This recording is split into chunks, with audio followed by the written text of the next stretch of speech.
ఈ ఉషా కిరణాలు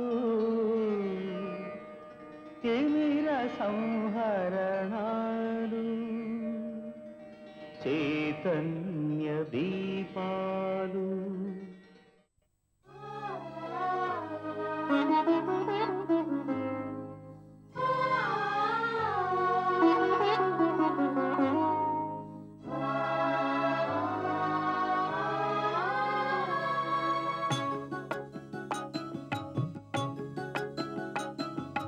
యుగ యుగాలుగా ఇగిరిపోని గంధం కాలదోషమే పట్టని కమ్మని గ్రంథం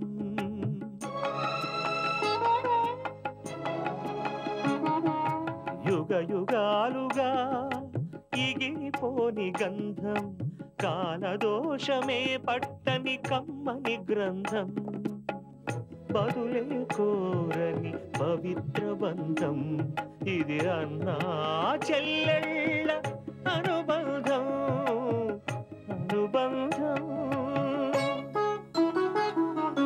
యుగ యుగాలుగా ఇగిరిపోని గంధం కాలదోషమే పట్టని కమ్మని గ్రంథం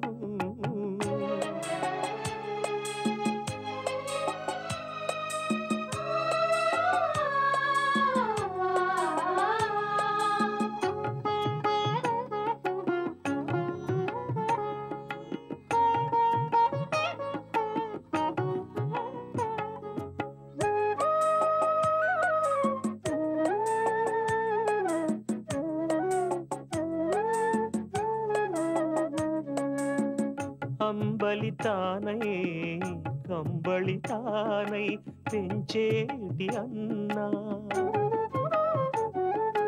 ఆప్యాయతలో అతను కన్న తల్లి కన్నా మిన్నా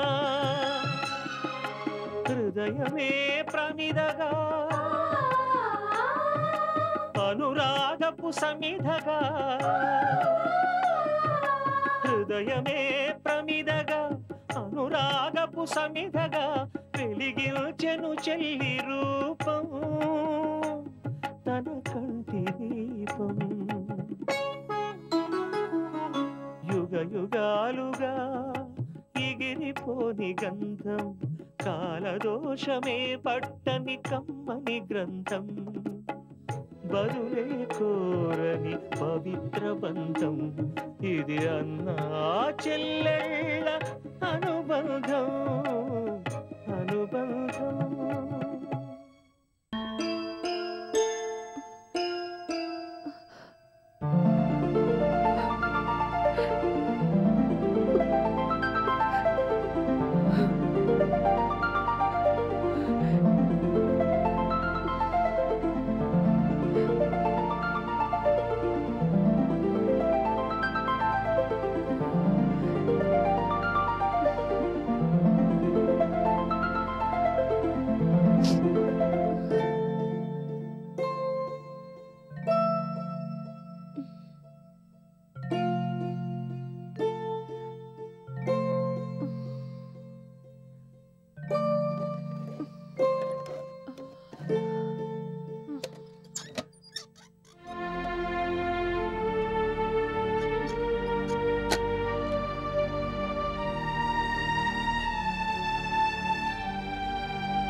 నిలబెట్టుకున్నానమ్మా, నీకిచ్చిన మాట నిలబెట్టుకున్నాను. ఇవాళ నాకెంత సంతోషంగా ఉందో తెలుసా? నాకే ఏంటి, ఇదంతా పైనుంచి చూస్తున్నా నువ్వు ఇంకెంతో ఉప్పొంగిపోయావో. ఈ రోజు కోసం ఎప్పటి నుంచో ఎదురు చూస్తున్నాను. ఇన్నాళ్ళకి నా కోరిక నెరవేరింది. ఇవాళకి నీకు ఇచ్చిన మాట నిలబెట్టుకోగలిగాను. నాకు నచ్చిన వ్యక్తిని పెళ్లి చేసుకోగలిగాను. పెళ్ళంటే ఇంకా ఇంతకన్నా ఏం జరగాలి? స్వచ్ఛమైన మనసుతో ఆయన్ని భర్తగా స్వీకరించాను. మనసులోనే ఆయనకి పాదాభివందనం చేశాను. ఇంకా ఇంతకన్నా ఏం చేయాలి? చాలు, ఇది చాలు. ఈ ఆనందం చాలు నాకు. జీవితాంతం ఇదే తలుచుకుంటూ తృప్తిగా గడిపేస్తాను.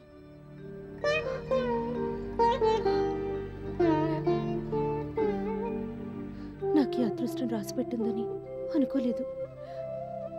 రోజులు గడిచిన కొద్దీ నీకిచ్చిన మాట నేను నిలబెట్టుకోగలనో లేదోనని నాలో నేనే కుమిలిపోయేదాన్ని. ఎలాగైతేనే ఇవాళ అనుకున్నది సాధించాను. రాముని నేనెప్పటినుంచో మనసులోనే ఆరాధిస్తున్నాను. అతనే నా భర్త, నా భర్త.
సరిపోతుందిగా. రేపు లేదు, ఎల్లుండి మార్నింగ్ ఫ్లైట్కి వచ్చేస్తాను. ఒకవేళ వీలు కాకపోతే ఈవినింగ్ ఫ్లైట్కి. నీ పుట్టినరోజు ఫంక్షన్ టైంకి ఎట్టి పరిస్థితుల్లోనూ ఇక్కడ ఉంటాను. ఓకే? రేపు దీపావళి, ఎల్లుండి నా పుట్టినరోజు. ఈ 2 పండగలకే మీరింట్లో ఉండడం లేదు. నాకు చాలా బాధగా ఉంది. మెయిన్ డీలర్ అయ్యుండి కాన్ఫరెన్స్ నేను అటెండ్ కాకపోతే బాగోదు కమలా. తప్పదు, బొంబాయి వెళ్లాల్సిందే. రేపు పండగదేముంది, కావాలంటే ఎల్లుండి నీ పుట్టినరోజు నాడే దీపావళి కూడా చేసుకుందాం. బాణాసంచా నీ పుట్టినరోజు నాడు కాల్చటం నాకింకా బాగుంటుంది. ఓకే? ఎల్లుండి నీ పుట్టినరోజు నాడు ఆసుపత్రిలో నువ్వు చేసే దాన ధర్మాలకి ఈ 10,000 సరిపోతుందనుకుంటాను. కావాలంటే చెప్పు, మరో 10,000 ఇస్తాను. చాలండి. Then see you. వస్తానైతే.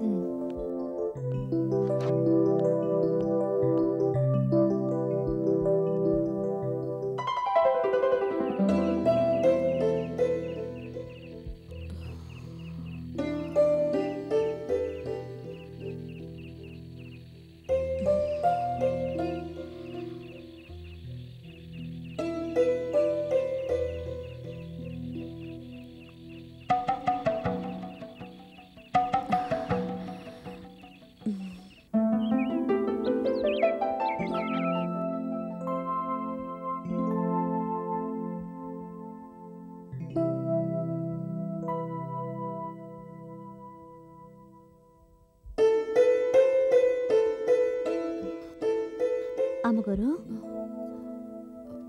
ఏంటి ఇది? తీసుకోండి అమ్మగారు. ఏంటిది? ఏదో గుడి అడ్రస్. అవునమ్మగారు, మా ఇంటోళ్ళని అడిగి రాయించుకొచ్చాను. ఇది నాకెందుకు ఇస్తున్నావు? ఆ గుడి సారా గొప్పదమ్మగారు. ఎవరికి ఎట్టాంటి కట్టాలున్నా ఆ దేవుడి కాడికెళ్ళి చెప్పుకుంటే తిరుగుతాడంట. పిల్లలు లేనోళ్ళకి పిల్లలు, ఇల్లు లేనోళ్ళకి ఇల్లు, ఇళ్లతనం లేనోళ్ళకి ఇళ్లతనం అన్నీ దొరుకుతాయట. మా బస్తీలో ఆ దేవుడి గుడంటే చాలా నమ్మకం ఉంది. అక్కడికెళ్ళినోళ్ళకి అంతా మంచి జరుగుతుందని మా బస్తీలో అంతా అనుకుంటా ఉంటారు. నాకన్నీ ఉన్నాయిగా, నేనెందుకు వెళ్ళడం? అవుననుకోండి, అయినా వెళ్తే మంచి జరుగుద్దిగా, చెరుపేమీ ఉండదు. వెళ్ళండి అమ్మగారు.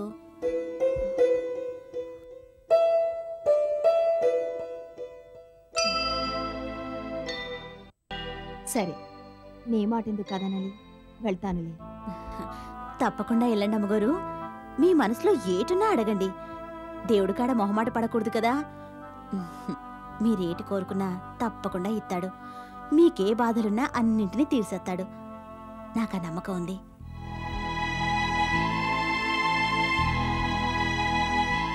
నీకు నేనంటే ఎందుకే అంతేది?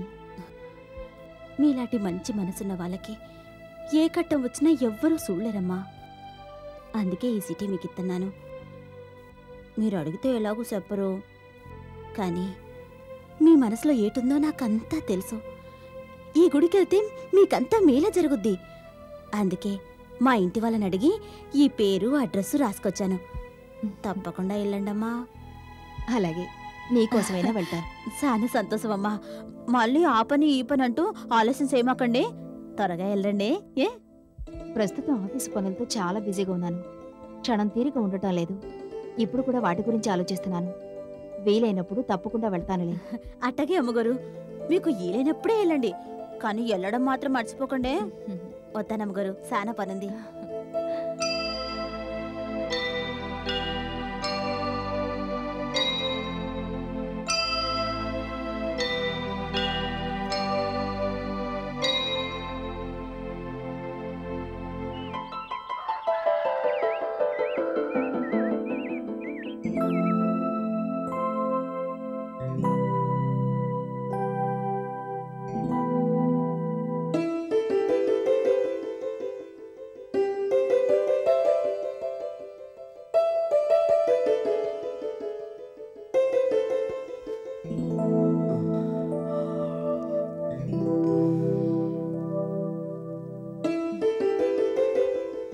Many happy returns of the day. Wish you a wonderful birthday.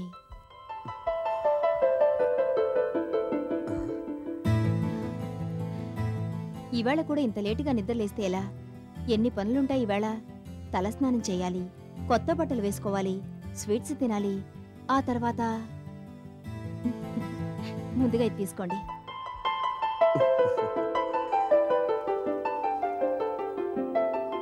Thank you. Me birthday సందర్భంగా నేను మీకు గొప్ప కానుకని ఇవ్వాలనుకుంటున్నాను. బొకే ఇచ్చావు కదా, ఇంకేం ఇవ్వాలి? ఇవాళ మీ బర్త్డే కాబట్టి నేనేమన్నా మీరు కోపం తెచ్చుకోకూడదు, చిరాకు అసలే పడకూడదు, సరేనా? అలా అని నాకు మాటిస్తే నేను చెప్తాను. నీ మీద నాకెప్పుడు కోపం చిరాకు రావు. చెప్పు. ఆ భరోసా మీరు నాకిస్తే అంతే చాలు. సంగతేంటో చెప్పు. అయితే మాటిచ్చినట్టేగా? ఇచ్చినట్టే. ఇంకా అనుమానమా? అయినా దేని గురించి ఇంతలా ఇబ్బంది పడుతున్నావు? ఏమీ లేదు, చాలా చిన్న విషయమే. మీరు కూడా దీన్ని చాలా చిన్న విషయంగా తీసుకుంటే నాకు చాలా సంతోషంగా ఉంటుంది. ఇంతకీ దేని గురించి నువ్వు చెప్పేది? సుజాత గురించి.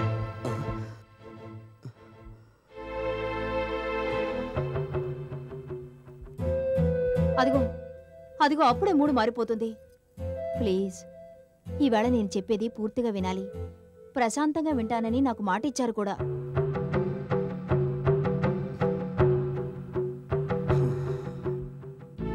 నేను ఈ విషయం గురించి మీకిదివరకే వివరంగా చెప్పాను. మీరప్పుడు బాగా చీకాకు పడ్డారు. మిమ్మల్ని చీకాకు పరచాలనేది నా ఉద్దేశం కాదు. మిమ్మల్ని మళ్ళీ హాయిగా ఆనందంగా చూడాలన్నదే నా తాపత్రయం. పెళ్లికి ముందు మీరెంతో ఉత్సాహంగా సరదాగా ఉండేవాళ్ళట. మళ్ళీ ఆ పాత కుమార్ని చూడాలన్నదే నా తపన.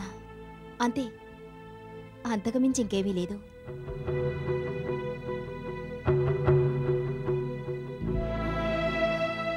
ఇందులో మీ తప్పేమీ లేదు. తప్పులేవైనా ఉంటే అవన్నీ నావే. ఇప్పటికైనా నా తప్పుల్ని సరిదిద్దుకునే అవకాశం నాకివ్వండి. ఇలా చేస్తే మీరు నాకెంతో ఉపకారం చేసిన వాళ్ళవుతారు. ప్లీజ్, ఒక్కసారి నా వైపు నుంచి ఆలోచించండి.